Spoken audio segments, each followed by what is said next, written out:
তিথির আর সুপায়নের সব কথা শুনে ফেলে হাতে নাতে ধরে ফেললো আনন্দী। হ্যাঁ বন্ধুরা, এমনটাই দেখা যাবে, তাই সম্পূর্ণ জানতে ভিডিওটিতে লাইক দিয়ে চ্যানেলটি সাবস্ক্রাইব করে দেখতে থাকুন।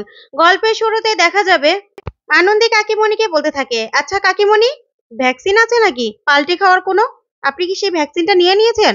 যা শুনে কাকিমণি অবাক হয়ে যায়, বলতে থাকে, কি যে বলো না আনন্দী, আসলে আমি নিজের ভুলটা না বুঝতে পেরেছি। তনুশ্রী তো আমার মেয়ের মতো, বলো, ও আমার বৌমা হলে কি হবে, ও তো আমার মেয়ের মতো ছিল। ওর কষ্টগুলো কি আমার কষ্ট লাগে না? ঠিক তখনই অনিন্দ বলে ওঠে, মা, তনুশ্রীর জন্য তোমার কষ্ট হয়? আমি তো কখনো দেখিনি। তখনই কাকিমণি এসে অনিন্দকে বলতে থাকে, চুপ, একদম চুপ। তুই যা যা করেছিস না, সব অন্যায় করেছিস। শোন, বউয়ের না মন রাখার চেষ্টা কর। বউয়ের সঙ্গে আর অন্যায় করবি না, খারাপ ব্যবহার করবি না। ওর মন রাখার চেষ্টা কর, তাহলেই না দেখবি বউ তোর কাছে থেকে যাবে। অন্য কাউকে বিয়ে করবেই না। ঠিক না তনুশ্রী? তখনই তনুশ্রী কিছুই বলে না। তখন আনন্দী বলতে থাকে, বাবা, এতক্ষণ সুন্দর একটা কথা, কাকিমণি তনুশ্রী দিকে নিজের মেয়ের মতো দেখছে, এত ভালোবাসছে, তাহলে তো মিষ্টি খাওয়া দরকার, তাই না? তখন কাকিমণি বলে, হ্যাঁ হ্যাঁ তনুশ্রী, কি মিষ্টি খাবে বলো বলো। তখনই আনন্দী বলতে থাকে, আচ্ছা কাকিমণি, আপনি ফ্রুট ফ্রুট দিয়ে একটা কাস্টার্ড বানিয়ে আনেন না। তখনই এই কথা শুনে কাকিমণি পুরো চমকে যায় আর বলতে থাকে, আমি? তখন অনিন্দ বলে, হ্যাঁ হ্যাঁ, বানিয়ে এনে খাওয়াও না, খাওয়াও, এবার খেটে খেটে মরো। তারপরে অনিন্দ সেখান থেকে চলে যায়। তখন আনন্দী বলতে থাকে, হ্যাঁ হ্যাঁ কাকিমণি, বানিয়ে আনুন না। তখনই কাকিমণি মনে মনে বলতে থাকে, যাক, এতটুকু করেও যদি আমার ছেলে সংসারটা আমি বাঁচাতে পারি। আর তনুশ্রী যদি অন্য কাউকে বিয়ে না করে, না হলে অন্য কাউকে বিয়ে করে নিলে তো তার সঙ্গে আরামে সংসার করবে, তার টাকায় ফুটানি করবে, আর এদিকে সবাই আমার ছেলেকে বলবে আটখুরো। এইসব কথা বলতে হবে না, না না, এগুলো আমি শুনতে পারবো না। তার জন্য করি করি। এই বলেই তনুশ্রীর জন্য খাবার বানাতে চলে যায় কাকিমণি। তখনই আনন্দী তনুশ্রীকে বলতে থাকে, শোনো তনুশ্রীদি, কারো কোনো কথাই কিন্তু ভুলে যাবে না, বুঝতে পেরেছো? সবার কথাই কিন্তু স্বার্থের জন্য। এই আনন্দের কথা শুনবে, মিষ্টি কথা পাচন শুনবে, তাতেই তোমার হবে। তুমি এছাড়া আর কাউকে বিশ্বাস করবে না। তখনই তনুশ্রী হাসতে থাকে। তারপরে দেখা যাবে অরিন্দ সেখান থেকে চলে যায়। ওইদিকে আনন্দী বলতে থাকে, আচ্ছা তনুশ্রীদি, আমি বরং একটু মেডিনিস থেকে ঘুরে আসি। এই বলে আনন্দী বাইরে গেলে দেখা যাবে কোনো গাড়িই পায় না আনন্দী। তখন বলতে থাকে, কি ব্যাপার, এত গাড়ি ভরে ভরে মানুষ কোথায় যাচ্ছে? তখনই একটা রিক্সাকে আনন্দী থামায় আর বলতে থাকে, দাদা, কি হয়েছে, এরকম সবাই কোথায় যাচ্ছে? তখনই একটা লোক বলতে থাকে, দেখুন না, হঠাৎ করে আমার মায়ের কি অবস্থা হলো, নিঃশ্বাস নিতে পারছে না, বমি বমি পাচ্ছে, হঠাৎ করেই এরকম একটা হয়েছে। সবারই তো এই অবস্থা ঘরে ঘরে, কি হচ্ছে কে জানে। তখনই আনন্দী বলতে থাকে, কি জানি, হঠাৎ করে এরকম কি এমন রোগ চলে আসলো যে সবার একত্রে আক্রান্ত হচ্ছে, কি হচ্ছে এগুলো? ঠিক তখনই আনন্দী ভাবতে ভাবতে আদিকে ফোন করে। তখন আদি বলতে থাকে, হ্যাঁ হ্যাঁ আনন্দী, আপনি দেখেছেন নিউজটা? এখানে না কি হচ্ছে কে জানে, আমাদের এলাকায় সব মানুষ কি একটা রোগে আক্রান্ত হয়ে যাচ্ছে, আর মেডিনিস্টে অনেক রোগী চলে আসছে। তখন আনন্দী বলতে থাকে, হ্যাঁ স্যার, আমি তো মেডিনিস্টের জন্যই রাস্তায় বেরিয়েছিলাম, এখন তো দেখছি গাড়ি ভরে ভরে রোগী যাচ্ছে। কি হচ্ছে বলুন তো? তখন আদি বলতে থাকে, জানি না, বায়ুজনিত রোগ হতে পারে। আসলে এটা বয়স্ক লোকদের বেশি আক্রান্ত করে। আপনি যান, ঠাম্মিকে দেখে রাখবেন, সবাইকে দেখার দায়িত্ব আপনার, আপনার এখন আর মেডিনিস্টে আসতে হবে না। তখন আনন্দী বলতে থাকে, ঠিক আছে স্যার, আমি যাচ্ছি। এই বলে ফোনটা রাখলেই তখন আনন্দী তাড়াহুড়ো করে যেতে লাগলেই একটা মোটরসাইকেলের সঙ্গে ধাক্কা খায়। তারপরে আনন্দীর হাতটা কেটে যায়। তখনই লোকগুলো বলতে থাকে, কি হচ্ছে কে জানে, চারদিকে এমন একটা রোগ ছড়িয়ে পড়লো, জানি না। তখন আনন্দী বলতে থাকে, সেটাই তো দেখছি, এটা হতে হতে পারে বায়ুজনিত রোগ হতে পারে।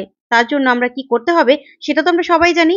তাই ঘরে থাকবেন, সবাই সাবধানে থাকবেন, সবাইকে সাবধানে রাখার চেষ্টা করবেন। যান যান, যে যার যার বাড়িতে যান। তখনই এই বলে আনন্দী বলতে থাকে, আমিও বাড়িতে চলে যাচ্ছি। তারপরে দেখা যাবে তিথির কতগুলো খাবার, ড্রাই ফ্রুট আর খাবার জল কিনে বাড়িতে যাচ্ছিল।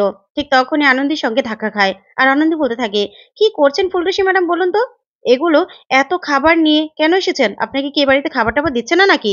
তখন তিতির বলে, না আসলে আমার কি দরকার সেটা তো আমিই জানি, তাই আনলাম আর কি। তখন আনন্দী খাবারগুলো উঠিয়ে দেয়। তারপর বিজয় বলতে থাকে, আনন্দী মা, এসেছিস তুই? দেখ না চারদিকে কি শুরু হয়েছে, আমাদের এলাকায় দেখ না কি শুরু হয়েছে। তখন আনন্দী বলতে থাকে, তাই তো মা, সেটাই তো দেখছি।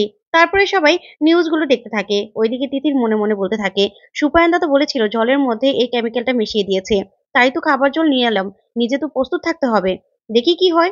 তারপরে তিথি দাঁড়িয়ে দাঁড়িয়ে নিউজটা দেখতে থাকে। ওইদিকে দেখা যাবে মেডিনেস্টে সাংবাদিকরা চলে যায়। তখন আদিকে সবাই জিজ্ঞাসাবাদ করতে থাকে। তখন আদি বলতে থাকে, এটা বায়োজনিত হয়তোবা রোগ, তাই আপনাদের সবাইকে সাবধানে থাকতে বলছি, আর দরকার হলে আপনারা নার্সিং হোমে চলে আসবেন। এদিকে সুপায়নও সেখানে চলে আসে। এসে মনে মনে বলতে থাকে, যাক, তাহলে কেউ এখনো ধরতে পারেনি। যতক্ষণে এই রোগটা ধরতে পারবে যে জল থেকে ছড়াচ্ছে, ততক্ষণে ওদের বাড়ির সবাই মারা যাবে। এক এক করে কাছের মানুষগুলো যখন মারা যাবে না, তখন ওই অনিন্দ্য লাহিড়ী বুঝতে পারবে যে কাছের মানুষগুলো মরে যাওয়া কতটা কষ্টের। তখন তিথিরকে সুপায়ন বলতে থাকে, কি তিথির, কেমন লাগছে? তখন তিথির বলতে থাকে, ভালোই তো লাগছে সুপায়ন দা, দেখো না সব ব্যবস্থা করে রেখেছি, আর কিসের ভয়? তখন সুপায়ন বলতে থাকে, তাই তো, একদম ঠিক কাজ করেছো, এবার দেখো না কি হয় আস্তে আস্তে। ওই আদি কিছুতেই এখন ধরতে পারবে না। তারপরে দেখা যাবে আনন্দী নিউজটা দেখে বলতে থাকে, ঠাম্মি এবার কিন্তু আমাদেরকে সবাইকে সতর্ক থাকতে হবে, তোমরা কেউ কিন্তু কারোর সঙ্গে বেশি একটা কথা বলবে না, আর বাইরেও যাবে না, ঠিক আছে? তারপরে পল্লার আর দিয়াকে আনন্দী বলতে থাকে, ঠাম্মির দিকে না বেশি ভালো করে নজর রাখবে, আর ঠাম্মির খাবারগুলো অবশ্যই গরম দেবে, আর খাবার জলগুলো ফুটিয়ে তারপরে দেবে, ঠিক আছে? তারপরে এই বলে আনন্দী সবাইকে যার যার রুমে দিয়ে আসতে যায়। ওইদিকে তনুশ্রীকে কাকিমণি বলতে থাকে, আচ্ছা তনুশ্রী মা, আমি না তোমার সঙ্গেই থাকবো, আসলে তুমি তো একা একা, তাই না?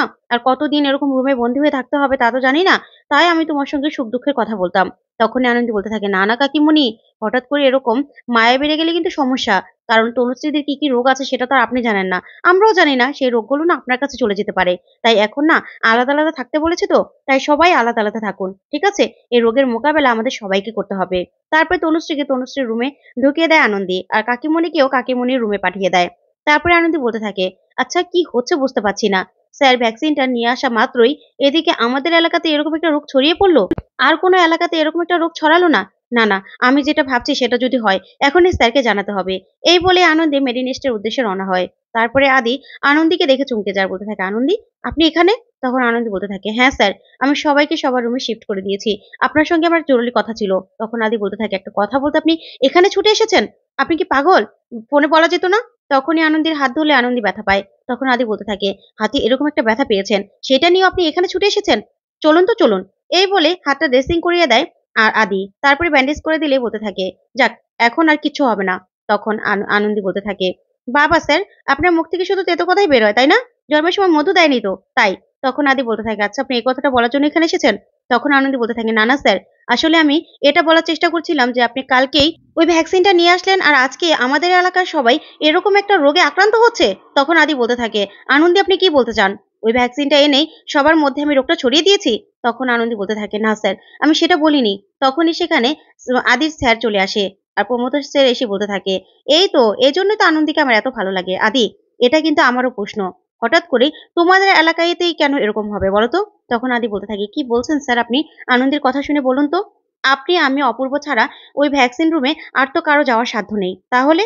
তখন আনন্দী বলতে থাকে, স্যার আপনাকে আমি বলেছিলাম না যে ওই রুমে কিছু একটা শব্দ হচ্ছিল, আপনারা জানেন জানেন যে ঢুকতে পারবে না, ঢোকার চেষ্টা করেছিল, সে যে ঢুকে পড়েনি সেটা আপনি কি করে জানেন? তখন আদি বলতে থাকে, না আনন্দী এটা সম্ভব নয়, কিছুতেই সম্ভব নয়। তখন আদি স্যার বলতে থাকে, আচ্ছা আদি, এতটা কনফিডেন্সও ভালো নয়, বুঝতে পেরেছো? তখন আদি বলতে থাকে, স্যার আমি কিছু রোগীর স্যাম্পল টেস্ট করতে পাঠিয়েছি, আচ্ছা টেস্টের রিপোর্টটা আসুক, তারপর না সবটা জানা যাবে। তখন আনন্দী বলতে থাকে, ঠিক আছে, তাহলে আমরা অপেক্ষা করি, টেস্টের রিপোর্ট না আসা পর্যন্ত তার কিছু বলা যাচ্ছে না। তখনই স্যার বলতে থাকে, ঠিক আছে আদি, দেখো কি করা যায়। তখন এই নিয়ে চিন্তা করতে থাকে আনন্দী। তখনই ঠাম্মি সহ বিজয়া, তনুশ্রী সবাই ফোন করতে থাকে আনন্দীকে।